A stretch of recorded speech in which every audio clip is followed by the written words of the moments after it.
I grew up between two worlds, between Boca Raton mansions and Swedish lagom, which is a unique word only in Sweden meaning not too much and not too little, just right, in the sweet spot middle, lukewarm, not standing out. Well, all according to the law of Jonte, we as a Swedish people seem to swear by, passed down by generations, always obey and live by. Get in line, do not make any trouble, blend in, who do you think you are?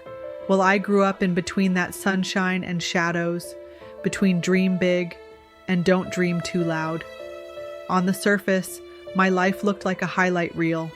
Red Pontiac Trans Am, T-top under the Florida palm trees, blonde hair blowing in the wind, Backstreet Boys blasting through the speakers, private school by a pool, limousines to class with kids of CEOs and royalty, Armani, Coca-Cola, even an African prince in my classroom, weekends at the Boca Resort and Golf Club, the beach club flags raised high so waiters would bring us treats, luxury on a plastic card, a golden retriever named Simon, scared of thunderstorms, spooning in bed like a toddler, and a Persian black cat named Jasper, meant to stay indoors and win cat shows, but instead lived outside with tangled fur, hungry and pissed off at the world.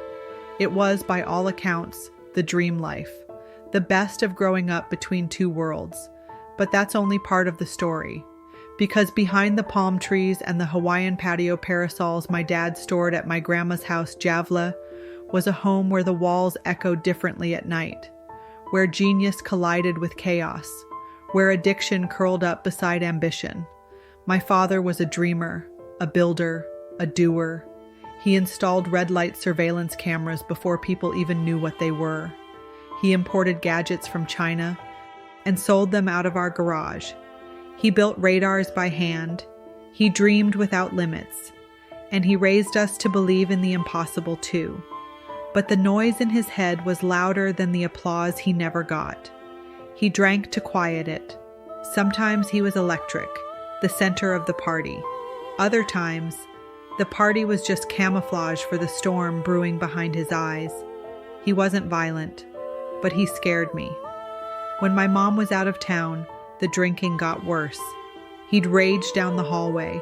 I'd lie frozen in bed, listening to him stumble into walls, my breath shallow, praying for it to pass. And still, I loved him. Because there was kindness in his eyes.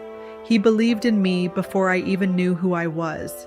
He told me I was destined for something big, even when he couldn't stay sober for me.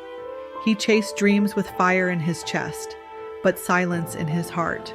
And now, as an adult, I see how much of him lives inside me. The fearlessness, the fire, the big magic, but also the shadows, the addictive patterns, the quiet breakdowns behind closed doors. He scared me more than he hurt me, but the damage was there, and so was the love. I think I've spent my whole life trying to prove that we were both more than the darkness, that we were built for more than our trauma. But I also carried the fear that one day I'd look in the mirror and see him looking back,